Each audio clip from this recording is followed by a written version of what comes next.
Yang sebelah kiri, mana tangannya dilambaikan? Selamat pagi. Oke, tadi Pak Nil mau saya bikin survei dulu. Yang datang dari Yogyakarta, mana tangannya diangkat coba?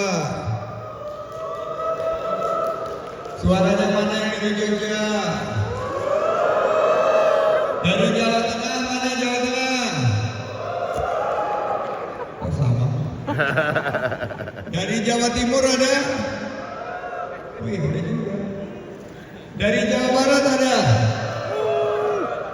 Ada juga dari Jawa Barat. Dari Jakarta ada? Dari Banten?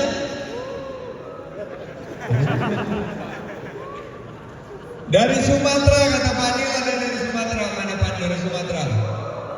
Ada dari Sumatera. Wow, luar biasa. Paling jauh dari Aceh ada nggak? Nggak ada dari Aceh. Sumatera Utara ada? Ada beberapa dari Sumatera Utara, luar biasa. Dari Indonesia Timur, mana tangannya ada yang diangkat dari Indonesia Timur? Ada dari Indonesia Timur. Coba ke depan sini, dari Indonesia Timur. Kawal sini, kasih mic. Kasih mic. Ingin tahu dari Indonesia Timurnya di mana nih? Mohon nama dan asalnya dari mana? Baik, sebelumnya selamat pagi teman-teman. Pagi. Perkenalkan, nama saya Wahyu Anam Zulfikri. Saya berasal dari Merauke, Papua Selatan. Merauke, Papua Selatan. Oh, jauh sekali. Dan kira-kira yang ingin didapat dari Bapak Rekraf Developer Day hari ini apa? Harapannya untuk event ini, semoga event ini nggak berhenti di sini aja, khususnya buat teman-teman semuanya dan buat pribadi saya sendiri.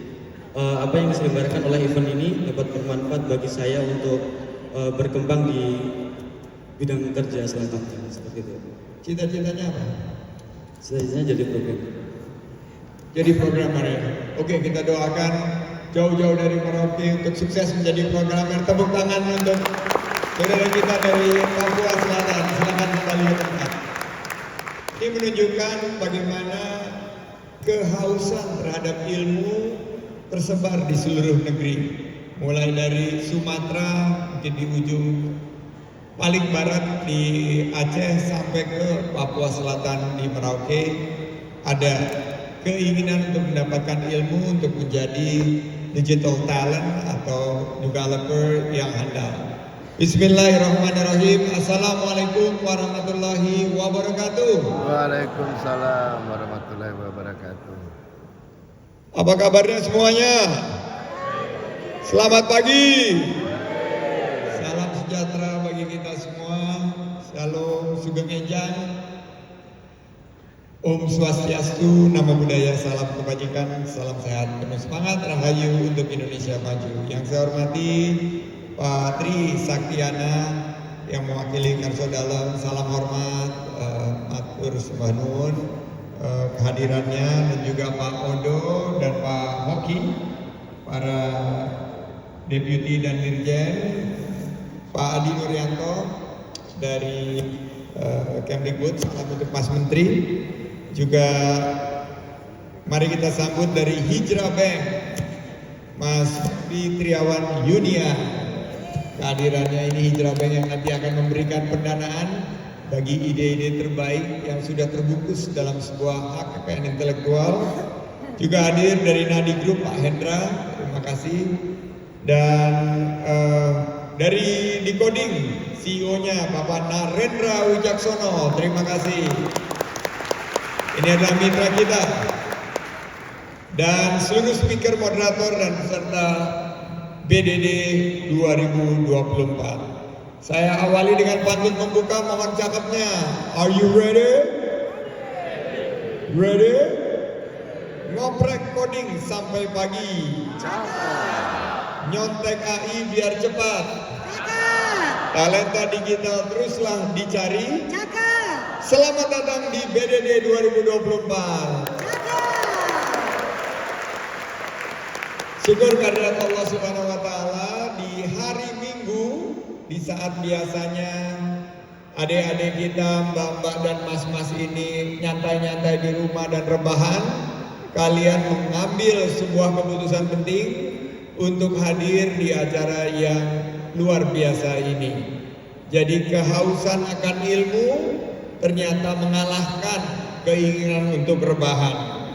Dan semua ini merupakan bagian daripada transformasi kita menuju digital economy, menuju ekonomi digital dan bangsa yang telah transformasi secara digital. Sekarang kita memasuki abad ke-21 di mana akselerasinya sangat luar biasa, khususnya dalam dunia bisnis. Dari data-data awal kita melihat bagaimana populasi Indonesia sebagai negara dengan populasi keempat di dunia memiliki potensi dengan 280 juta manusia dan pengguna internet yang telah mencapai hampir 80%. Kira-kira setiap hari populasi Indonesia menghabiskan 8 jam di internet. Dan mereka mulai dari kegiatan keseharian sampai dengan juga pendidikan kesehatan sudah terhubung dengan internet. Perangkat mobile terdaftar melebihi jumlah populasi kita, mencapai 354 juta. Sosial media, nah ini yang paling banyak ini. Main medsos, mendapat update, hiburan, sampai mendapatkan ilmu dan investasi dari sosial media telah mencapai 167 juta. Startup, kita adalah negara dengan startup salah satu yang terbanyak di dunia dengan total 2.600 startup. Tepuk tangan mana buat Indonesia? Indonesia. Indonesia. Indonesia. Kita nonton bola kita ya.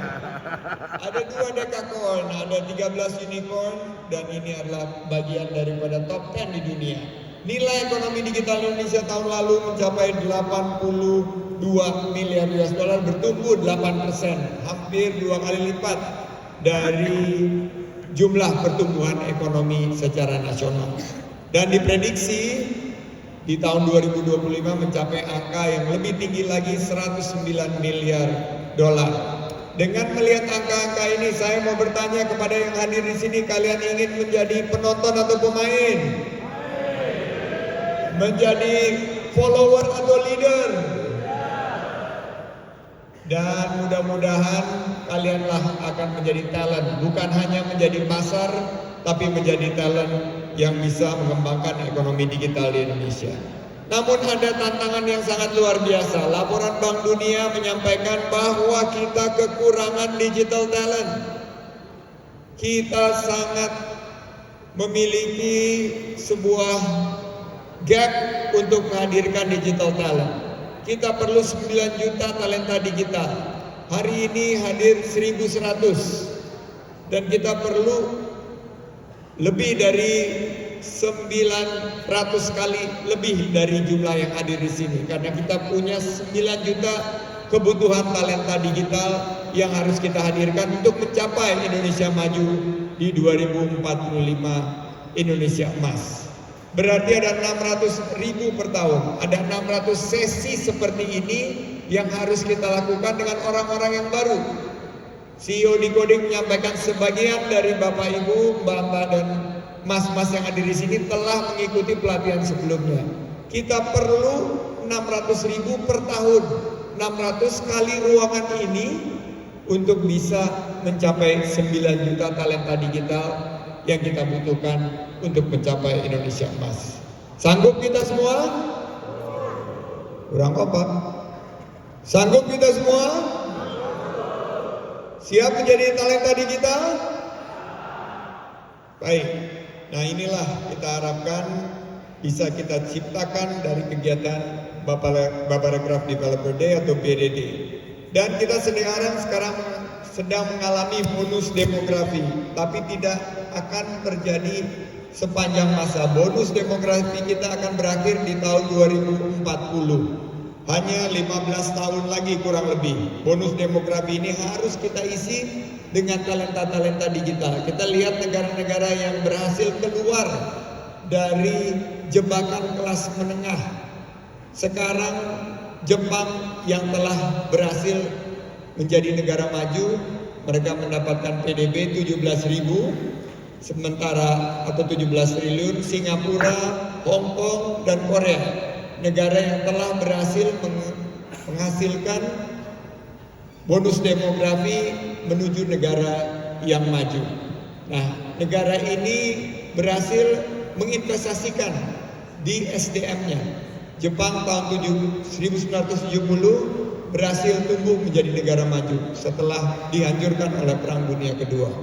Singapura berpisah dari Malaysia di tahun 1960-an, tidak punya apa-apa, tapi begitu investasi di sumber daya manusia, Singapura berhasil lolos di tahun 1991. Hong Kong 1982 lolos sebagai negara maju, dan Korea yang terbaru bersama Taiwan di tahun 2000-an mereka bisa mampu untuk menjadi negara maju karena mereka mengoptimalisasikan bonus demografinya.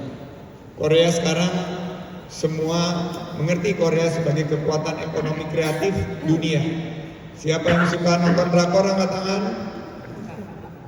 Siapa yang suka nonton drakor angkat tangan, jangan malu-malu. Nah, ini ada beberapa yang suka nonton drakor. Nah, Indonesia harus mampu mengembangkan apa yang Korea telah kembangkan. Kita lihat bahwa Korea juga invest di ekonomi kreatif secara luar biasa, sehingga mereka memiliki produk-produk seperti Samsung, seperti Kia, seperti Hyundai. Ini adalah produk-produk kebanggaan bangsanya yang dihasilkan dari bonus demografinya. Dan berikutnya kita bisa melihat bahwa peran daripada pemerintah harus hadir, bukan hanya sebagai regulator, tapi fasilitator dan akselerator. Hari ini kita BDD adalah kerjasama kolaborasi pemerintah dengan dunia usaha dan anak-anak muda yang ingin menghasilkan bonus demografi untuk kita semua. Tepuk tangan untuk BDD 2024. Hari ini BDD kita harapkan akan mempersempit digital talent gap yang kita hadapi dengan semangat bridging the digital skills gap, paving the way for digital Indonesia. Ini adalah jembatan yang harus kita bangun. Bagaimana anak-anak muda bisa loncat untuk menjadi baik talenta yang sukses maupun juga programmer-programmer seperti adik kita tadi dari Papua Selatan. Ini adalah wadah bagi para developer untuk meningkatkan keterampilan dan kompetensi. Kita pastikan mereka bisa punya jembatan emas menuju Indonesia 2045. Menurut ILO, International Labour Organization, selain meningkatkan keterampilan dan kompetensi, masa depan kita harus pastikan skills gap, keterampilan daripada para pekerja kita nyambung dengan keterampilan yang dibutuhkan oleh dunia usaha. Berikutnya ada skills obsolescence. Ini ada beberapa skill yang sudah tidak diperlukan lagi, seperti skill-skill yang bisa digantikan oleh artificial intelligence atau AI. Ada juga skill shortage, sebuah kenyataan di mana kita memiliki kekurangan daripada keterampilan yang dimiliki oleh tenaga kerja kita. Berikutnya ada over and under skilling. Ini ketidaksesuaian tingkat keterampilan untuk pekerjaannya. Ada yang over skill, kita tahu lebih banyak, dia sudah lulus S1, S2, tapi pekerjaannya jauh di bawah requirement itu. Atau under skill, dia harus menjadi seorang programmer tapi dia tidak memiliki pengetahuan mengenai programming atau coding. Nah, saya ingin memberikan sebuah contoh yang konkret dan nyata bahwa Paragraph Developer Day setelah 4 tahun ini adalah merupakan upaya yang nyata yang sangat dibutuhkan untuk kita bisa mengatasi skill gaps, skills obsolescence, skills shortages, dan over and under skilling. Saya diberikan laporan bahwa setelah 4 tahun kita sekarang kembali 2024 hadir secara offline. Dan BDD Bandung 1000 peserta. Tahun ini saya mau tanya, BDD apakah tembus 1000 peserta lebih? Ada berapa? 1000? 1100 berarti ini adalah BDD terbesar yang pernah kita lakukan. Tepuk tangan untuk kita semua. Semua bangku telah terisi, tapi masih ada yang berdiri. Silakan nanti diisi di depan karena kehausan akan ilmu. Ini kita harus berikan fasilitasi. Mungkin nggak dapat makan kali ya. Nanti kita sediakan fasilitasinya agar semuanya mendapat ilmu. Dan 3 track BDD 2024 ini akan berbicara mengenai mobile development, web development, dan artificial intelligence. Ini yang sangat-sangat dibutuhkan sekarang. Bagaimana 3 aspek ini, 3 track ini nanti kita akan bagi 3. Berbicara mengenai mobile development karena semuanya adalah mobility. Kedua berbasis web atau web3 dan juga artificial intelligence. Saya yakin bahwa kalian semua siap menerima ilmu di mobile development, web development, dan artificial intelligence. Saya mau cek antusiasmenya. Sebelah kiri siap? Kurang kompak. Sebelah kiri siap? Depan saya sebelah tengah siap? Paling kanan siap semua? Oke, dan saya ingin terima kasih tepuk tangan untuk DBS Indonesia, Amazon Web Services, dan Google Indonesia yang telah menjadi mitra. Terakhir, saya ingin menitipkan sebelum kalian memulai bahwa ada semangat 3C yang selalu harus dihadirkan. Apa itu 3C? C pertama adalah inovasi. Kita akan maju, kita akan bisa berkembang kalau kita memiliki semangat inovasi. C yang kedua, zaman berubah, kita harus terus melakukan adaptasi. Kemarin COVID, kita berhasil melakukan adaptasi melalui Zoom, melalui digital learning, dan lain sebagainya. Dan C yang ketiga yang kita lakukan hari ini adalah kolaborasi. Jadi tepuk pundak yang ada di sebelah kanan Bapak dan Ibu sekalian. Tepuk yang kanan. Ini adalah kolaborasi. Tepuk bahu sebelah kiri, Mas-mas dan Bapak. Kenalan siapa yang ada di sebelah kanan dan sebelah kirinya. Yang di depan dipijit-pijit, ayo dipijit-pijit. Yang depan dipijit-pijit dan say hi sama yang di belakang. Kolaborasi ini insya Allah akan menambahkan rezeki kita. Amin. Amin. Dengan berkolaborasi, dengan bersilaturahim, insya Allah kita dipanjangkan umur dan kita bisa menambah rezeki kita. Jadi isinya yang pertama apa? Inovasi. Inovasi, sama-sama. Si yang pertama apa? Si yang kedua? Dan si yang ketiga? Kolaborasi. Ditambah semangat 3G. G pertama adalah gercep, gerak cepat. Jika kita ingin sukses, kita harus gerak cepat. Negara yang bisa bergerak cepat akan mengalahkan negara-negara yang bergerak lambat. Manusia yang bisa mengambil keputusan secara cepat otomatis akan mengalahkan yang mengambil keputusan secara lambat, walaupun keputusan tersebut tepat. Camkan ini, keputusan yang terbaik itu adalah keputusan yang dibuat secara cepat. Keputusan yang tepat tapi diputuskan secara lambat, maka tidak akan menghasilkan hasil yang terbaik. Gercep. G kedua adalah geber, gerak bersama. Jangan sukses sendiri-sendiri, tapi kita sukses berjamaah. Kita sukses bersama-sama. Kalau mau cepat, kita berjalan sendiri. Tapi kalau kita mau jauh menuju 2045 Indonesia Emas, kita harus jalan bersama-sama. Dan G yang terakhir adalah gaspol.